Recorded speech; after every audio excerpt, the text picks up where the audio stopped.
नमस्कार दोस्तों, जय हिंद। दोस्तों, आज का जो विषय मैंने चुना है वो चुना है गणतंत्र रिपब्लिक। जैसे मैंने पहले एक वीडियो बनाई थी प्रभुसत्ता के ऊपर, सॉवरेंटी के ऊपर, तो ऐसे ही आज हम गणतंत्र बना रहे हैं। मैं कोशिश कर रहा हूं कि जो इस प्रकार के टॉपिक हैं या अवधारणाएं हैं या शब्दावलियां हैं जो हैं तो बड़ी सरल, बड़ी सहज, लेकिन कई बार विद्यार्थी या अभ्यर्थी उनको लेकर कुछ मुद्दों में उलझ जाता है। तो मेरा प्रयास है कि उन सारी उलझनों को मैं इन लेक्चर्स के माध्यम से दूर करूं। तो आज जिस विषय पर हम चर्चा कर रहे हैं वो विषय है गणतंत्र। ये विषय या ये शब्दावली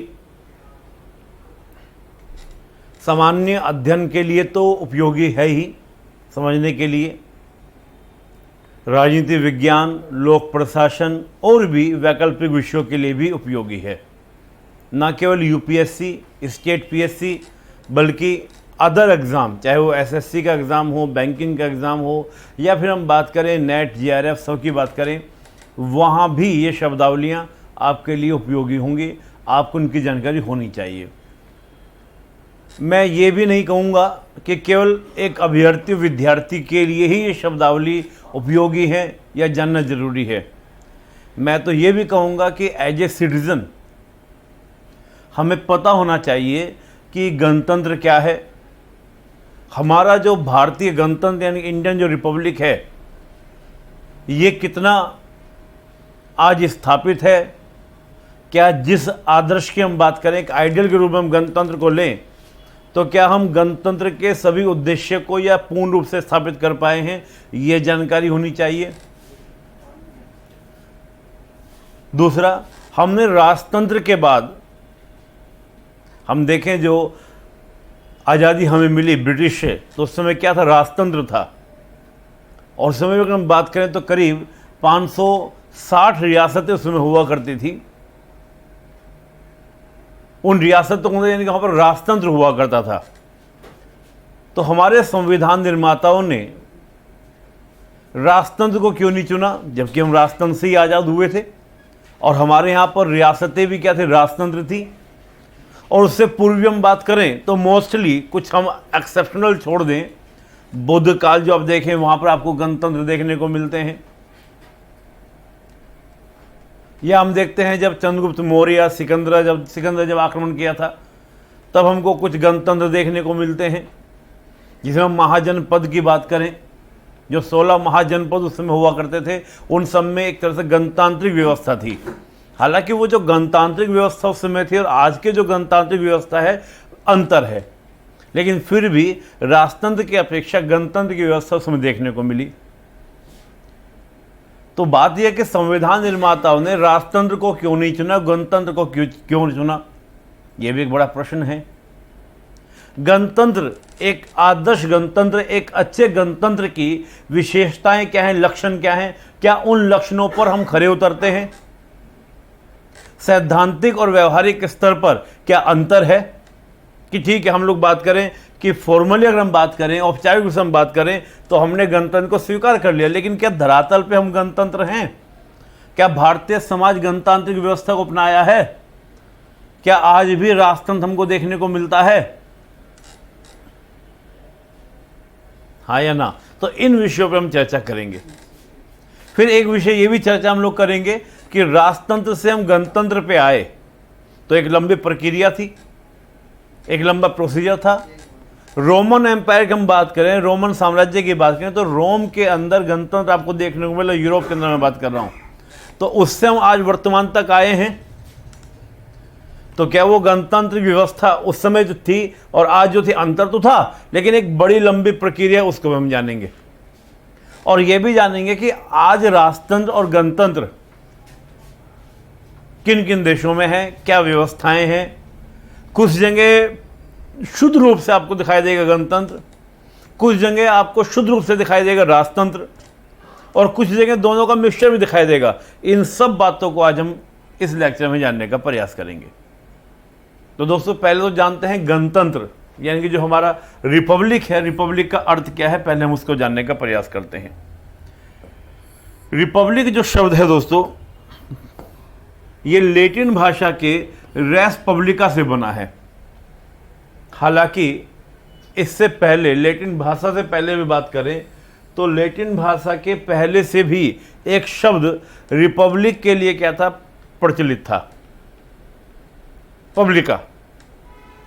पब्लिसा से जुड़ा एक वर्ड था, उसको क्या था, प्रचलित था। लेकिन बाद में उसको लैटिन भाषा में, यानी पहले ग्रीक भाषा में था, उसको धीरे धीरे लैटिन भाषा में रेस पब्लिका से उसको जोड़ दिया गया और वो रेस पब्लिका हो गया। रेस पब्लिका का सिंपल सा अगर हम अर्थ बात करें, सिंपल सी बात करें तो सार्वजनिक संबंध या सार्वजनिक मामले, जनता से संबंधित बातें, इसका जो सिंपल सा अर्थ निकल कर ये आता है। लेकिन इसके अगर हम भावार्थ की बात करें तो भावार्थ ये निकल कर आता है कि राज्य जो है वो सार्वजनिक मामला है। राज्य जो है वो क्या है, पब्लिक का है, जनता का है। वो शासक वर्ग की निजी संपत्ति नहीं है।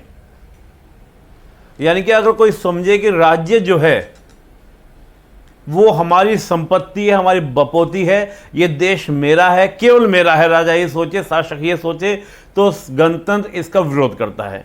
गणतंत्र का अर्थ ये है कि राज्य जो है, देश जो है, वो जनता का है, किसी परिवार का नहीं, किसी शासक का नहीं, किसी राजा का नहीं, वो किसका है, जनता का है।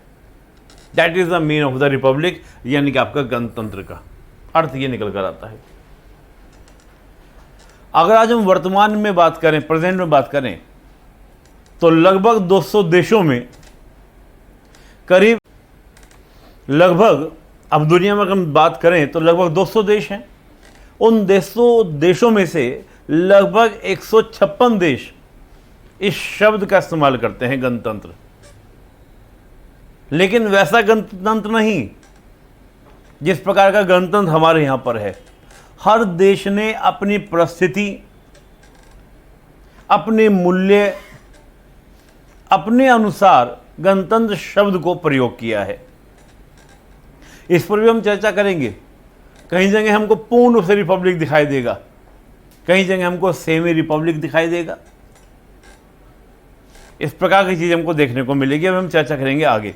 लेकिन 156 देश इस शब्द को क्या करते हैं, प्रयोग में लाते हैं, अपने यहाँ पे यूज में करते हैं। एक बार जाने कि जो रिपब्लिक शब्द है या जो रिपब्लिक व्यवस्था है, उस व्यवस्था की जब मैं बात कर रहा हूँ तो उस व्यवस्था के क्या क्या लक्षण होने चाहिए जिसको हम लोग कहें कि ये क्या है, एक रिपब्लिक होगा, एक गणतंत्र होगा। लक्षण, पहली बात, हेड ऑफ स्टेट निर्वाचित होना चाहिए। यानी कि जो आपका राष्ट्रपति है वो इलेक्टेड हो, निर्वाचित हो। वो अलग बात है कि उसका जो निर्वाचन है वो प्रत्यक्ष हो या अप्रत्यक्ष हो। जैसे हम भारत में बात करें तो भारत में हमारे जो प्रेसिडेंट का निर्वाचन होता है दोस्तों, वो कैसे होता है, वो अप्रत्यक्ष होता है, हाँ या ना, इनडायरेक्ट होता है। जबकि अगर हम यूएसए की बात करें तो यूएसए में प्रेसिडेंट का जो चुनाव होता है वो प्रत्यक्ष होता है, डायरेक्ट होता है, हाँ या ना, प्रत्यक्ष होता है। अभी तो हाल ही में चुनाव संपन्न हुआ है, 20 जनवरी को शपथ ली गई है, डोनाल्ड ट्रंप के स्थान पर अब बाइडेन साहब आए हैं। तो वहां पर जब चुनाव था तो जनता पार्टिसिपेट कर रही थी। आपने देखा होगा चुनाव का पूरी दुनिया में चर्चा थी, एक अलग ही तरह का चुनाव था इस बार, तो बहुत ही अलग चुनाव था। तो पूरे विश्व में चर्चा थी, देश में चर्चा थी कि हमारे यहाँ प्रेसिडेंट का चुनाव हो रहा है, प्रेसिडेंट का चुनाव हो रहा है।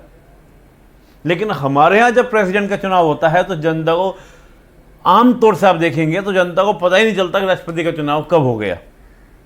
मैं कुछ इंटेलेक्चुअल्स की बात नहीं कर रहा, मैं आप जैसे विद्यार्थियों की बात नहीं कर रहा, आप सबको तो जानकारी रहती है कब चुनाव हो रहा है, कब नहीं हो रहा है, लेकिन आमतौर से पब्लिक को पता नहीं होता। लेकिन अमेरिका में आम पब्लिक को पता होता है कि राष्ट्रपति का चुनाव हो रहा है। दैट्स मीन वहाँ पर जनता सीधे राष्ट्रपति के चुनाव में भाग ले रही है। लेकिन भारत में ऐसा नहीं। भारत में चुनाव में भाग कौन लेता है, जनता के चुने हुए रिप्रेजेंटेटिव भाग लेते हैं प्रेसिडेंट के चुनाव में, लोकसभा, राज्यसभा, विधानसभा के निर्वाचित सदस्य। लेकिन निर्वाचन हो रहा है, प्रत्यक्ष हो रहा है चाहे अप्रत्यक्ष हो रहा है, क्योंकि हम तो ये भी मानते हैं कि जो हमारे रिप्रेजेंटेटिव हैं दे आर रिप्रेजेंटेटिव। हम ही ने उनको क्या किया, चुनाव के माध्यम से कुछ समय के लिए अपनी सॉवरेनिटी ट्रांसफ़र की है, अपनी सॉवरेनिटी उनको ट्रांसफ़र की है कि जाइए आप देश शासन चलाइए। उनके द्वारा किया गया प्रत्येक कार्य वो हमारा कार्य माना जाता है। जैसे मैं हमेशा का एग्जाम्पल देता हूं, संविधान जो बनाया वो किसने बनाया? सही मायने में संविधान सभा ने बनाया, कॉन्स्टिट्यूंट असेंबली ने बनाया। लेकिन प्रेम्बल की फर्स्ट लाइन क्या बोलती है? We the people of India, हम भारत के लोग इस संविधान को अंगीकृत, अधिनियमित, आत्मर्पित करते हैं। Adopt, enact and give to ourselves. तो प्रेम्बल की फर्स्ट लाइन तो ये कह रही है कि भारत का संविधान भारत की जनता ने बनाया, लेकिन रियलिटी में हो क्या रहा था? वो संविधान सभा बना रही थी। तो संविधान सभा जो थी वो जनता की रिप्रेजेंटेटिव थी। तो उनके द्वारा किया गया प्रत्येक कार्य क्या था? वो जनता का कार्य माना जा रहा था, जनता के द्वारा किया जा रहा था। यस और नोट? That's clear. तो उनके द्वारा भी जो चुनाव हो रहा है वो प्रत्यक्ष रूप से है कि जनता सीधे राष्ट्रपति का चुनाव नहीं कर रही है, अप्रत्यक्ष रूप से हो रहा है। तो ये दोस्तों आपका क्या हुआ? राष्ट्रपति का चुनाव प्रत्यक्ष या अप्रत्यक्ष। अब ये अलग विषय है कि प्रत्यक्ष क्यों होता है, अप्रत्यक्ष क्यों नहीं होता, अप्रत्यक्ष क्यों होता है, प्रत्यक्ष क्यों नहीं होता, अमेरिका का चुनाव कैसे यहाँ पर, ये एक अलग विषय पे अलग वीडियो में चर्चा करूँगा, अलग लक्ष्य में चर्चा करूँगा। अगला फीचर, वंशानुगत अधिकार नहीं होना चाहिए, यानी किसी के पास में वंशानुगत कोई अधिकार, राइट्स नहीं होने चाहिए। एक परंपरा के तहत मान लीजिए वंशानुगत वंश चलता आ रहा है कि राजा का बेटा राजा, राजा का बेटा राजा का बेटा, राजा का बेटा राजा, ऐसा नहीं होना चाहिए। कोई ये बोले कि मेरे नाना जी प्रधानमंत्री थे, मेरे दादी प्रधानमंत्री थे, मेरे पापा प्रधानमंत्री थे, मेरी मम्मी ही अप्रत्यक्ष रूप से 10 साल तक प्रधानमंत्री रही, तो इसलिए प्रधानमंत्री का पद मेरे परिवार की बपोती है तो मैं ही लूँगा, ऐसा नहीं है। ये वंशानुगत नहीं है। जहाँ पर आपका राष्ट्रपति का पद है, यानी कि प्रेसिडेंट का जो पद है, वो वंशानुगत नहीं होना चाहिए। और केवल मैं ये कहना कि आपका कोई राष्ट्रपति का पद ही नहीं, कोई और भी सार्वजनिक पद वंशानुगत नहीं होने चाहिए। जैसे मैं आपको एक एग्जाम्पल दूं, हम रिपब्लिक के बारे में बात कर रहे हैं, लेकिन एक दूसरा आप व्यवस्था देखते हैं, डेमोक्रेसी के अंदर भी देख सकते हैं, बगैर डेमोक्रेसी के भी देख सकते हैं, जिसका नाम है दोस्तों आपका क्या? मोनार्की, राजतंत्र। ब्रिटेन का एग्जाम्पल लें, ब्रिटेन में राजा का पद ही केवल वंशानुगत नहीं है, और भी बहुत सारे पद जो हैं वो वंशानुगत हैं। जैसे ब्रिटेन की जो पार्लियामेंट है दोस्तों, ब्रिटेन की जो संसद है, उस संसद के 2 अंग हैं। आप ब्रिटेन के अगर पार्लियामेंट को देखते हैं तो ब्रिटेन की पार्लियामेंट के 2 अंग हैं, हाउस ऑफ कॉमन्स और house of Lord. House of Lord में कई पद ऐसे हैं जो धार्मिक पद हैं, यानी कि जो पोप हैं, पियर हैं, उनके वंशानुगत आते हैं। वर्तमान में जो भी उस पद पर आसीन हैं, यानी कि जो वंशानुगत आ रहा है, तो उनके घर में जो ज्येष्ठ होगा, यानी कि सबसे बड़ा जो होगा, वो ऑटोमेटिकली क्या बन जाता है? उस पद का, यानी कि लॉर्ड का सदस्य बन जाता है। जो धार्मिक रूप से क्या है, निश्चित पद हैं कि ये क्या है, धार्मिक रूप से ही होंगे। तो इस प्रकार की व्यवस्था क्या आपको रिपब्लिक में, भारत में दिखाई देती है? नहीं। तो वंशानुगत अधिकार नहीं होना चाहिए, कोई भी पद वंशानुगत नहीं होना चाहिए। जैसे मैंने एक ब्रिटेन का एग्जाम्पल आपको दिया, ऐसा नहीं होना चाहिए। अगला, नो प्रिविलेज क्लास, कि कोई भी ऐसा वर्ग ना हो जिसको विशेषाधिकार प्राप्त हो। हम भारत के बारे में बात करेंगे, भारत की व्यवस्था अपने बहुत अच्छे से देखते हैं, हर समय आप इसमें रहते हैं तो आपको बेटर समझ में भी आएगा। हम भारत के संविधान की बात करें, राइट टू इक्वालिटी, आर्टिकल 14 से 18, आप देखिए आर्टिकल 14 में क्या कहा गया? विधि के समक्ष समांतर, विधि का समान संरक्षण, इसकी बात की गई। किसमें? आर्टिकल 14 में। आर्टिकल 14 के हालांकि एक्सेप्शनल्स हैं, अपवाद हैं।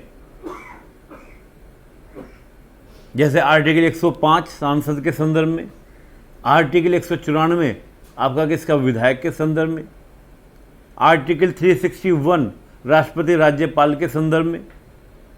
लेकिन जो एक्सेप्शनल हैं, जैसे कहा गया कि भाई कोई भी MP MLE सत्र के एमपी और एमएलए जो है सत्र की कार्रवाई के दौरान, सत्र की कार्रवाई से 40 दिन पूर्व और सत्र की कार्रवाई के 40 दिन पश्चात गिरफ्तार नहीं होगा। लेकिन यह गिरफ्तारी केवल किस संदर्भ में? केवल सिविल मामलों में, फौजदारी संदर्भ में नहीं। अब इस प्रकार की जो छूट भी दी गई है दोस्तों, वो छूट देने का रीज़न ये है, कारण ये है क्योंकि उनके ऊपर जो उत्तरदायित्व है उसका वो निर्वाह करें, पूर्ति करें। ऐसा नहीं कि उनको सजा नहीं दी जाएगी, उनको अरेस्ट नहीं किया जाए, किया जाएगा, लेकिन उस प्रकार का एक प्रयोजन बनाया गया, प्रावधान बनाया गया ताकि वो अपने कार्यों को अच्छे संपन्न कर सके। तो वो विशेषाधिकार नहीं है एक तरह से देखा जाए तो, वो सिर्फ इसलिए दिया गया ताकि वो अपने दायित्वों को पूर्ण कर सकें। आर्टिकल 15 आप देखिए, धर्मजलज, धर्म, मूलवंश, जाति, लिंग, जन्म स्थान के आधार पर भेदभाव नहीं होगा। ऐसे आर्टिकल 16, आर्टिकल 17, आर्टिकल 18, यानी कि सबके सब जगह आपको विशेषाधिकार की समाप्ति करने का प्रयास किया गया है। हालांकि इन चीज़ों को आप जब मेरे मौलिक अधिकार के लेक्चर्स लेंगे, आपने देखा भी होगा ऑनलाइन जो मेरी क्लासेस उसमें मौलिक अधिकार में लेक्चर दिया हुआ है, तो वहाँ मैंने इनको बहुत अच्छे समझाया गया है कि आर्टिकल 14 का जो अपवाद है, क्या वो समानता के सिद्धांत का उल्लंघन है या नहीं है, वो मैंने वहाँ पर डिस्कस अच्छे से किया हुआ है। यहाँ पर इतना ही कि हमारे यहाँ पर कोई विशेषाधिकार वर्ग नहीं है, कोई भी प्रिविलेज्ड क्लास नहीं है। तो रिपब्लिक में यह है कि प्रिविलेज्ड क्लास नहीं होनी चाहिए। अगला, सार्वजनिक पद सभी के लिए उपलब्ध होना चाहिए। कोई भी पब्लिक पोस्ट है वो सभी के लिए उपलब्ध होनी चाहिए। है आर्टिकल 16 में बोला गया क्या? सभी के लिए कि धर्म, मूलवंश, जाति, लिंग, जन्म स्थान, वंशक्रम और निवास स्थान के आधार पर कोई भी भेदभाव भारत में नहीं होगा। और कुछ उसके एक्सेप्शनल्स हैं, जैसे निवास के आधार पर शर्त लगा दी गई, पिछड़े वर्ग के आधार पर शर्त लगा दी गई, तो आरक्षण की बात कह दी गई। तो जब आरक्षण की बात आती है तो कुछ कई बार बात आती है कि भाई ये विशेषाधिकार दिया गया है पिछड़े वर्ग को, या सार्वजनिक पद में भी कुछ व्यवस्थाएं कर दी गई, रिजर्व कर दिए गए स्थान कि उन्हीं को मिलेंगे, एक खास वर्ग को मिलेंगे। तो ये कहीं ना कहीं क्या है, एक तरीके से गणतंत्र का जो मूल्य है उसका उल्लंघन है। लेकिन दोस्तों क्या है कि हालांकि आरक्षण का एक बहुत बड़ा विषय है, इस पर मैं चर्चा करूंगा, और मैंने लेक्चर में जो ऑनलाइन मेरी क्लासेस में तो किया हुआ है ऑलरेडी, लेकिन मैं यूट्यूब के लिए भी एक वीडियो लगते बना दूंगा आरक्षण को लेकर।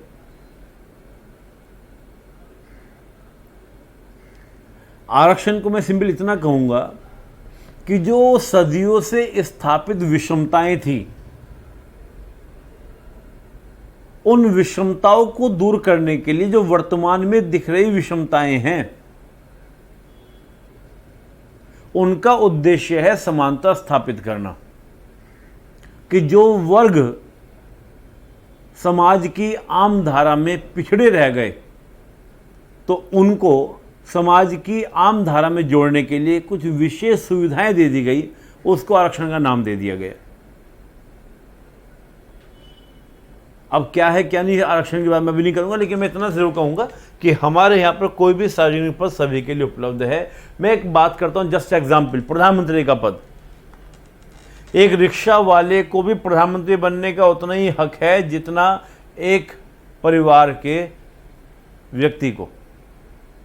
कोई पूंजीपति भी किसी पद को हासिल कर सकता है, तो एक रिक्शा वाला, चाय वाला भी किसी पद को क्या कर सकता है, अर्जित कर सकता है, हासिल कर सकता है। कोई भी सार्वजनिक पद। अब ये बात ये है कि सार्वजनिक पद निर्वाचित हो सकता है, नियुक्त हो सकता है, चयनित हो सकता है, मनोनीत हो सकता है।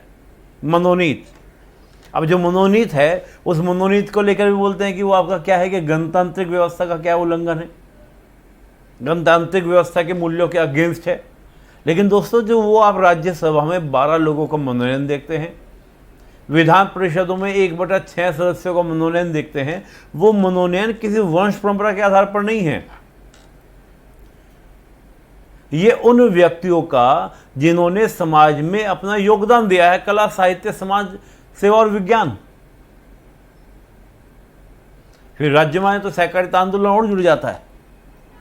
तो उन्होंने समाज में जो अपना योगदान दिया है, उस योगदान के लिए कि भाई उनको योगदान मिला, उन्होंने योगदान दिया तो उनको मेंबर बनाना चाहिए। इससे भी कई बार फायदे हैं कि वो आकर हाउस में बैठेंगे तो जो नीति निर्माण की प्रक्रिया है, जो पॉलिसी मेकिंग का जो प्रोसीजर है, उसमें उनके अनुभव, उनका जो विशेषज्ञता है वो भी शामिल होगी। वो अच्छे से समाज के मुद्दों को वहाँ पर उठा पाएंगे, नीति निर्माण और अच्छी होगी, अच्छी पॉलिसीज वहाँ पर क्या होंगी, बनेंगी, उनका लाभ पूरे देश को, पूरी असेंबली को मिलेगा, उनके अनुभव का इस आधार पर दिया गया। तो लेकिन मनोनयन क्या है, आपका गणतांत्रिक व्यवस्था के मूल्य के अगेंस्ट नहीं है।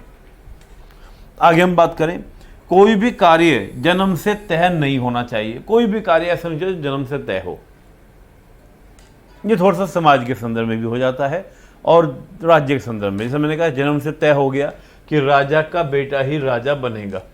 अगर ये तय हो जाए कि राजा का बेटा ही राजा बनेगा, तो यानी कि दूसरा कोई भी व्यक्ति देश के अंदर मन में ही नहीं आएगा, क्योंकि बाय बर्थ तय हो गया है कि यही राजा बनेगा। जैसे ब्रिटेन में कि राजा के बाद यही राजा बनेगा, तय हो गया, जन्म होते ही तय हो गया। लेकिन भारत में ऐसा है क्या? आज वर्तमान में जो हमारे प्रधानमंत्री जी हैं, मोदी जी, क्या उनके माँ बाप ने कभी सोचा होगा कि वो प्रधानमंत्री बनेंगे जिस प्रकार के पृष्ठभूमि के थे? वहीं एक दूसरे व्यक्ति हैं जिनके बारे में बोल सकता हूं मैं, किसी पार्टी के महत्वपूर्ण पद पर आसीन हैं। उस पार्टी के अंदर कोई सोच सकता है कि उस परिवार के बगैर, उस व्यक्ति के बगैर कुछ भी बनने की? तो ये कुछ एक्सेप्शनल देखने को मिलते हैं, लेकिन इसको हम लोग अभी बात करेंगे, चर्चा करेंगे कि राजनीतिक स्तर पर किस प्रकार की स्थिति हमारे यहाँ पर है। लेकिन ये तो मैंने पॉलिटिकल बात की। हम समाज में बात करें तो कोई भी जन्म के आधार पर तय नहीं होना चाहिए कि ये व्यक्ति यही काम करेगा। अगर ये काम ये तय हो रहा है, ये पद तय हो रहे हैं, तो उसका मतलब कहीं ना कहीं क्या होगा, गणतांत्रिक व्यवस्था के जो मूल्य हैं उसके अगेंस्ट है। एक और अगली विशेषता के अलग अलग लक्षण गणतांत्रिक व्यवस्था का, वो क्या? वो लक्षण ये है दोस्तों कि जो लोकप्रिय संप्रभुता है, यानी जो पॉपुलर सोवरेंटी है, वो होनी चाहिए, जनता में होनी चाहिए। लोकप्रिय संप्रभुता जनता में होनी चाहिए, पीपल में होनी चाहिए। क्या है? बिल्कुल है। हमारे, जैसे मैंने कहा कि संविधान है, तो संविधान में जनता सर्वोच्च है, बोला गया है। हम भारत के लोग अंगीकृत अधिनियम आत्मप्रीत करते हैं कि जनता सर्वोच्च है। संप्रभुता किसके हाथ में? जनता के हाथ में है। वही चुनाव के माध्यम से प्रतिनिधियों को चुनती है, और उसके बाद भी सरकार जब चुन ली गई 5 साल के लिए, और जनता को लगे कि सरकार ठीक से काम नहीं कर रही है, तो जनता को प्रदर्शन का अधिकार है, पूरा अधिकार है। कोई भी बात जनता बोल सकती है, रख सकती है, जनता को पूरा राइट्स दिया गया है। तो लोकप्रिय संप्रभुता यानी कि जनता के हाथ में केंद्रित हो। तो ये सब क्या है? लक्षण हैं जो एक गणतांत्रिक व्यवस्था के अंदर होने चाहिए, गणतंत्र के अंदर होने चाहिए। अब मैं बात ये करूंगा दोस्तों इंडिया के बारे में, भारत के बारे में, कि भारत का गणतंत्र का व्यवस्था क्या है, भारत में गणतंत्र कैसे क्या है, उसकी हम चर्चा करेंगे। गणतंत्र दोस्तों, पहले तो बात यह है कि हमारा जो गणतंत्र है, गणतंत्र शब्द का प्रयोग हमारे संविधान की प्रेम्बल में हुआ है, यानी कि प्रस्तावना में हुआ है। पहली बात, हम रिपब्लिक बने कब? 26 जनवरी 1950 को हम लोग रिपब्लिक बने। इससे पहले हम क्या थे? राजतंत्र।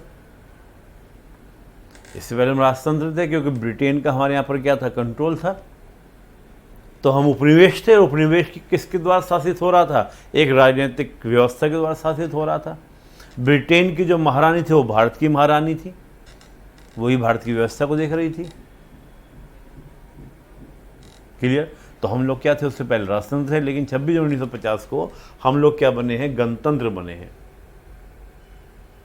अब 2-3 बातें, बड़ी इंटरेस्टिंग बात यह है कि 26 जनवरी को ही गणतंत्र क्यों बने? क्योंकि जैसे 26 जनवरी 1950 की डेट हमारे दिमाग में आती है, तो हमारे दिमाग में 2-3 डेट और आती हैं। मुख्यतः 2 डेट और आई, 3 डेट ये मुख्यतः हैं। पहला 15 अगस्त 1947, दूसरा 26 नवंबर 1949 और तीसरी 26 जनवरी 1950। बात ये कि भाई ऐसा क्या क्या हुआ था जो ये 3 डेट का मैंने जिक्र आपको किया, 3 तारीख की मैंने बातें आपको बोली। एक तो मैंने आपको बोला कि भैया 15 अगस्त की मैंने आपको बात बोली, कि 15 अगस्त की मैंने आपको बात बोली। फिर मैंने बोला आपको 26 नवंबर, और फिर मैंने आपको कहा 26 जनवरी। 15 अगस्त 15 अगस्त को हम लोग क्या बनाते हैं दोस्तों? स्वतंत्रता दिवस। हम उसको इंडिपेंडेंट डे के रूप में क्या करते हैं? सेलिब्रेट करते हैं। 26 नवंबर को 2015 से हम लोग बनाने लगे हैं क्या? आपका संविधान दिवस।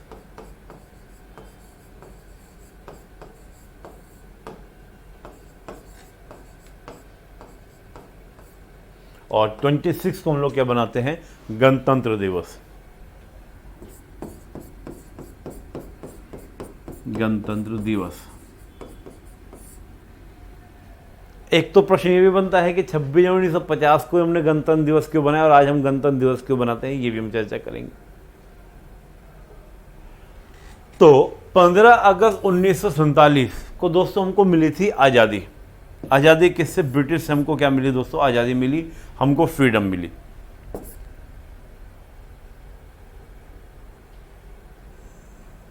फ्रीडम मिलने के बाद हमने अपना संविधान बनाया। हालांकि जो कॉन्स्टिट्यूएंट असेंबली थी, संविधान सभा जो थी, वो 1946 को बना दी गई थी। 1946 को बना दी गई थी और बनाने के बाद उसने संविधान निर्माण की प्रक्रिया आज़ादी से पूर्व प्रारंभ कर दी थी। लेकिन संविधान था जिससे हमारे पूरे देश की व्यवस्था चलनी थी, आज तक चल रही और आगे भी चलती रहेगी। संविधान, इसी को कॉन्स्टिट्यूशन इसी को बोलते हैं। तो संविधान बनाना कोई सरल कार्य था नहीं। लगभग 3 वर्ष लगे, 2 साल 11 महीने 18 दिन, यानी लगभग आपके 3 वर्ष लगे। हालांकि कुछ देशों के संविधान बनाने में तो कहीं कहीं साल लगे, 10 साल लगे, 20 साल लगे।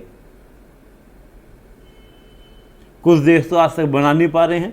हम आस पड़ोस में भी देखें तो जो हमसे अलग हुए तो कितने लेट जाकर उन्होंने संविधान अपना बनाया। तो एक लंबी प्रक्रिया थी और लंबी प्रक्रिया पूरे 3 वर्ष, लगभग 3 वर्ष तक चली। 26 नवंबर को आपका संविधान बनकर तैयार हो गया था। 26 नवंबर को तो प्रश्न यहां पर बनता है कि जब 26 नवंबर को आपका संविधान बनकर तैयार हो गया था तो संविधान उसी दिन लागू क्यों नहीं किया?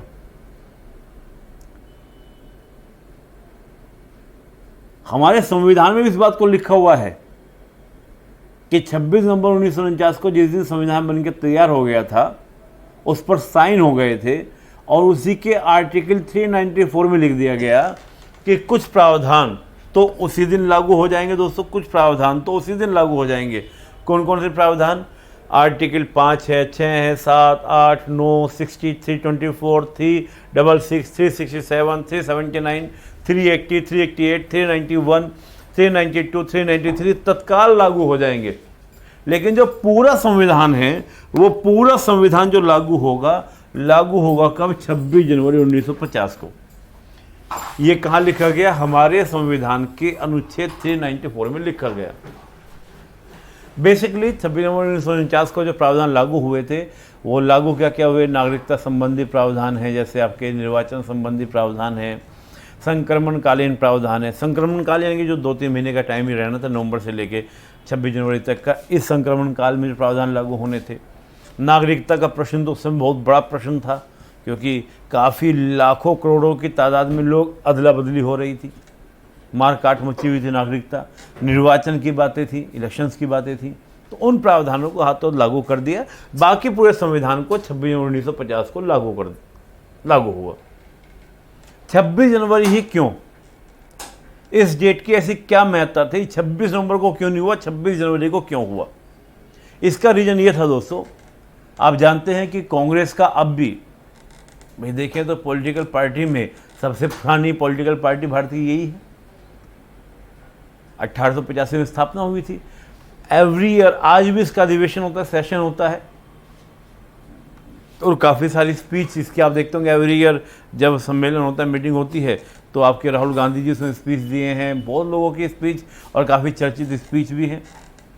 मुझे तो एक कहानी याद आती है कि मैं 2 मंदिर में गया, और सुनिएगा, बड़ा अच्छा स्पीच है राहुल गांधी जी की, मैंने बड़ा इंटरेस्टिंग, बड़ा आनंदित लगी थी मुझे।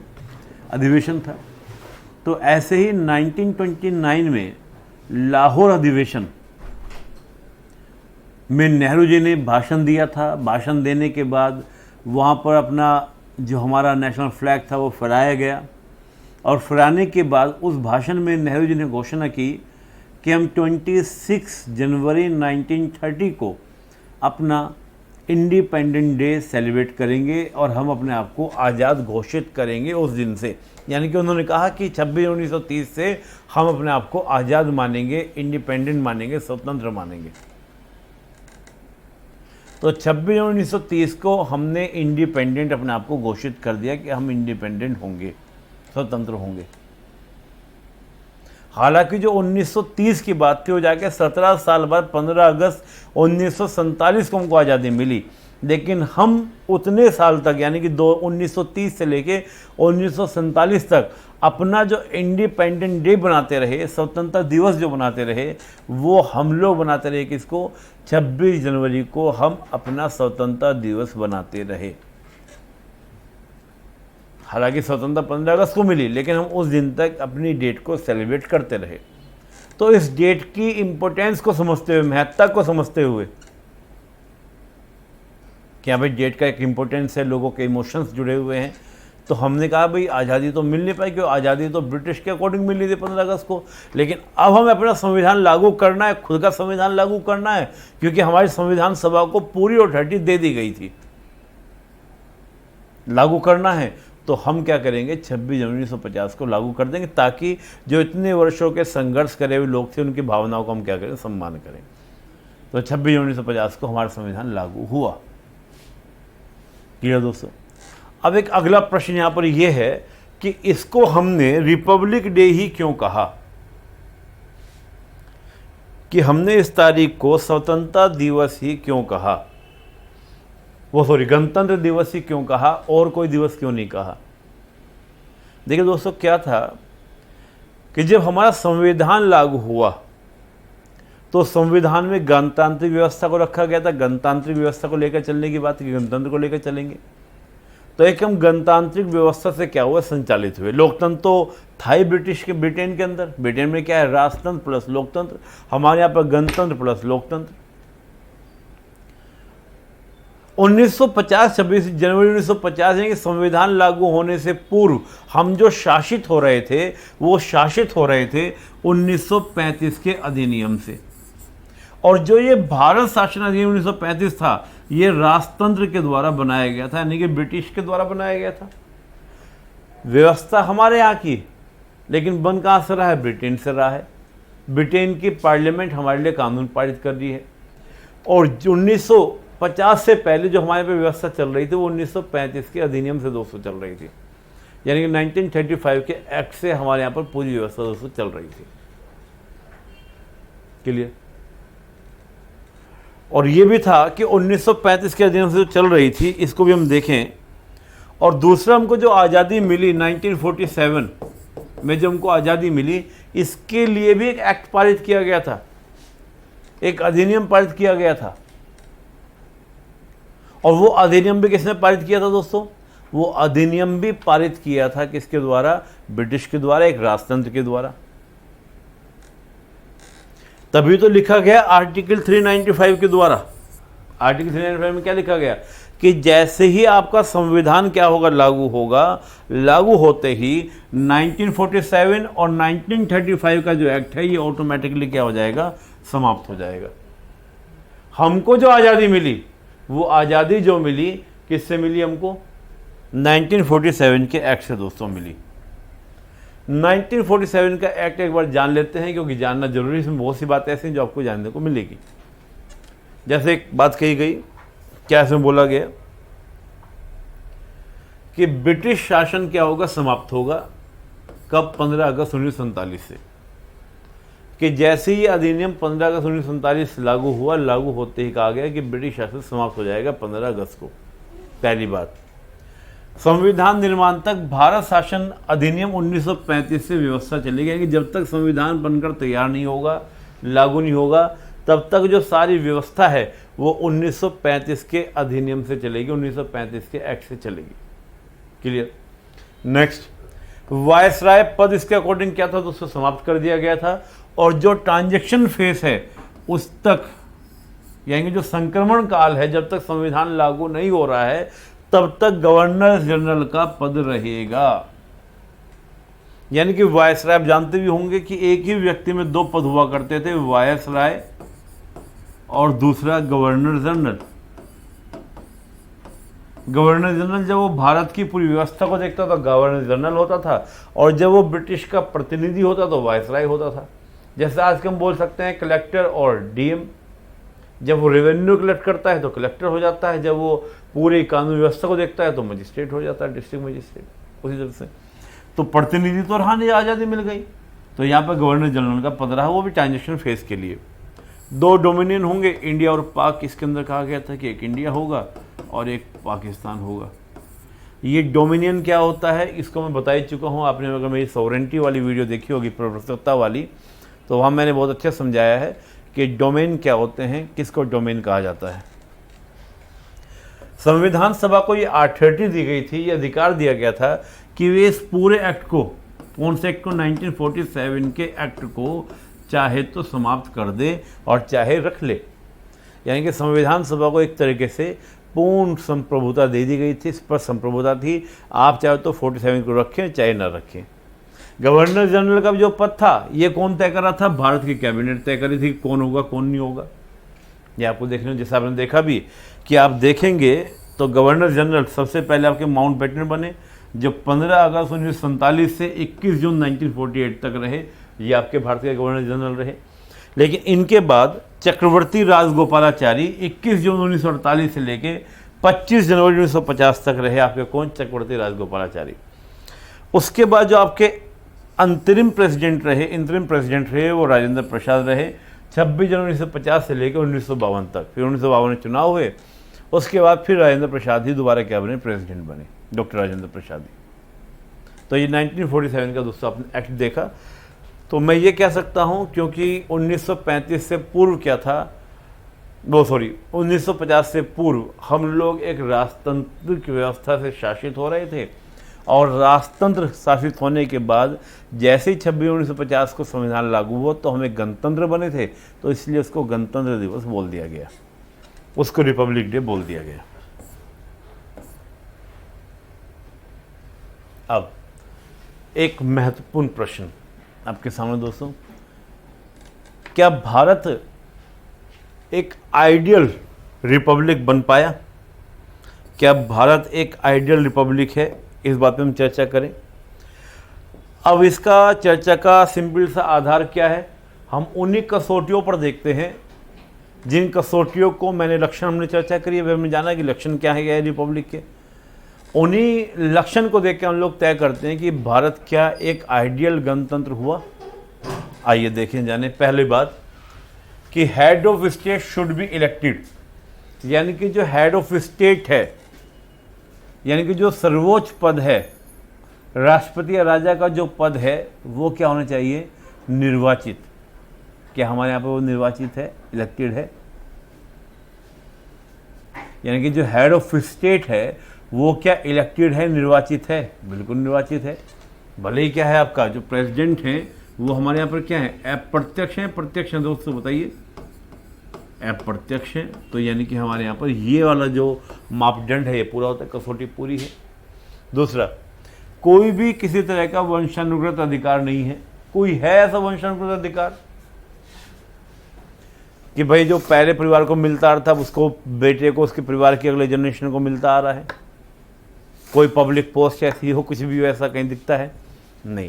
अब वंशानुगत ऐसा भी कोई राइट हमारे यहाँ पर नहीं है।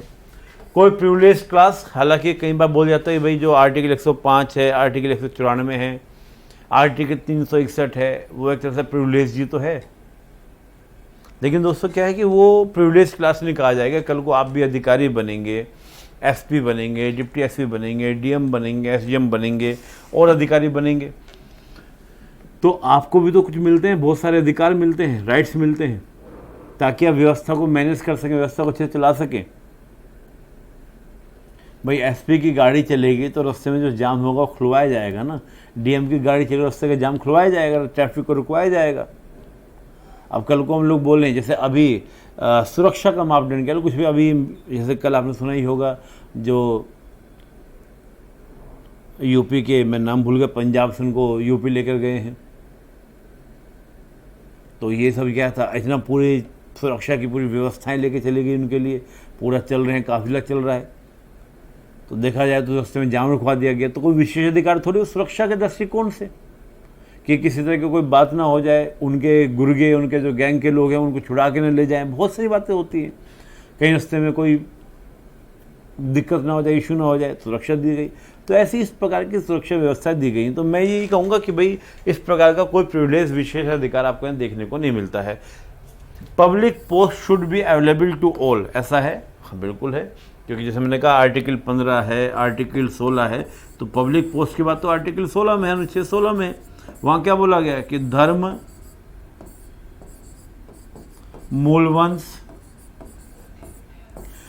मूलवंश, जाति, लिंग, जन्म स्थान, वंश, कर्म और निवास स्थान के आधार पर किसी भी सार्वजनिक पद में कोई भेदभाव नहीं होगा। स्पष्टली लिखा है, ऐसे हमको दिखता भी नहीं। अगला, popular sovereignty should be in public, बिल्कुल पीपल में है, पब्लिक में है, बिल्कुल है। जनता ही क्या करती है, अपने प्रतिनिधि को चुनती है। जैसे अभी आप देख रहे हो बंगाल में खेला हो रहा है, विकास हो रहा है, असम में, केरल में, जहाँ जहाँ आप चुनाव देख ही रहे हैं कि वहाँ पर क्या हो रहा है, जनता ही अपने प्रतिनिधि को क्या कर रही है, चुन रही है। नेक्स्ट, कोई भी कार्य जन्म के आधार पर तय नहीं होना चाहिए। जन्म के आधार पर कोई भी कार्य तय नहीं होना चाहिए। क्या जन्म के आधार पर कोई कार्य तय हो रहा है? जैसे हम एक प्राचीन व्यवस्था में कह सकते हैं, वैदिक काल में कह सकते हैं कि जन्म के आधार पर तय होता था कि ब्राह्मण का बालक ब्राह्मण बनेगा, क्षत्रिय का बालक क्षत्रिय बनेगा, वैश्य का बालक वैश्य बनेगा, शूद्र का बालक शूद्र बनेगा। जन्म के आधार तय हो गया कि उनको यही कार्य करना है। लेकिन क्या आज ऐसा है? नहीं, आज ऐसा नहीं है। तो हम इसको एक देखें तो संविधान के अंदर तो इस प्रकार की बातें नहीं कि जन्म के आधार, जैसे मैंने कहा जन्म स्थान के आधार पर भेदभाव नहीं होगा। वो जन्म के आधार पर यानी कि आपके जन्म के आधार पर कोई भेदभाव नहीं होगा कि तुमने जन्म लिया है, तुम ब्राह्मण हो तो तुम ही क्या कर सकते हो, अध्यापन या पूजा पाठ कर सकते हो, ऐसा नहीं होगा। कि तुम क्षत्रिय हो, तुम ही क्या करोगे, सेना में भर्ती होगे, तुम ही हवाई जहाज चलाओगे, ऐसा नहीं होगा। कि तुम वैश्य हो, तुम ही क्या करोगे, व्यापार करोगे, ऐसे नहीं होगा। कि तुम शूद्र हो, तुम ही करोगे, ऐसा नहीं होगा। ऐसा है कहीं पर? नहीं है। तो संवैधानिक स्तर पर तो ऐसा नहीं है, कई नियम कानून में ऐसा नहीं, कहीं भी इस प्रकार की व्यवस्था आपको देखने को नहीं मिलेगी।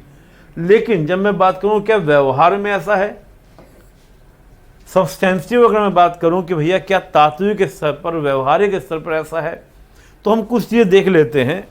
हम गवर्नमेंट के स्तर पर देख लेते हैं, सरकार के स्तर पर देख लेते हैं, सरकार के स्तर पर देख लेते हैं, सरकार कहें या पॉलिटिक्स कहें, उन दोनों के स्तर पर हम लोग बात करें। सरकार, जब मैं सरकार के स्तर की बात कर रहा हूं, सरकार के स्तर की जब मैं बात करता हूं,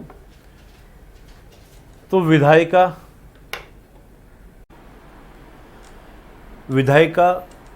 कार्यपालिका, न्यायपालिका, सरकार की हम बात कर रहे हैं।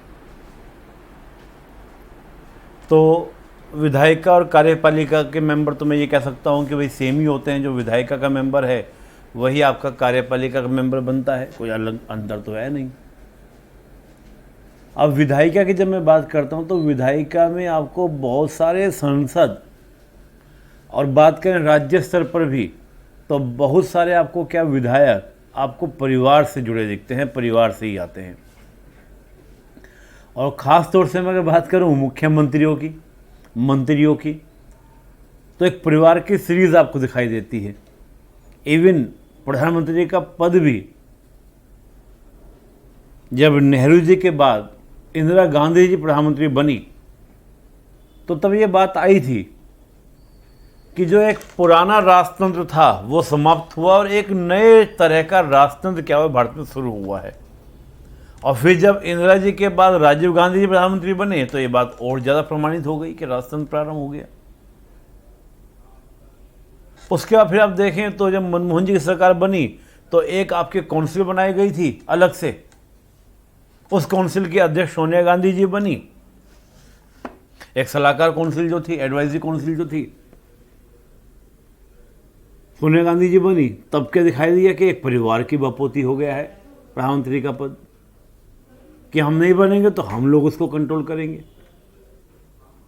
और आज भी आप देखें तो ये बात तय है कि उस पार्टी के अंदर अगर हम बात करें तो उसी परिवार से कोई बनेगा, दूसरा कोई बंदा बनने की बात ही नहीं उठती कि बन जाएगा, नहीं बनेगा, पॉसिबल ही नहीं है।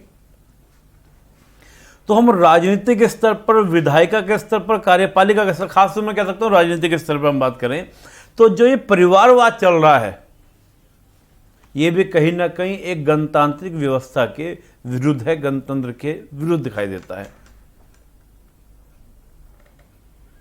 क्लियर? तो ये इस प्रकार की व्यवस्था नहीं हो। अब क्या हम बात करें न्यायपालिका के अंदर बात करें। न्यायपालिका, हम जानते हैं कि न्यायपालिका में करीब 150-200 परिवार हैं, घराने कह लीजिए,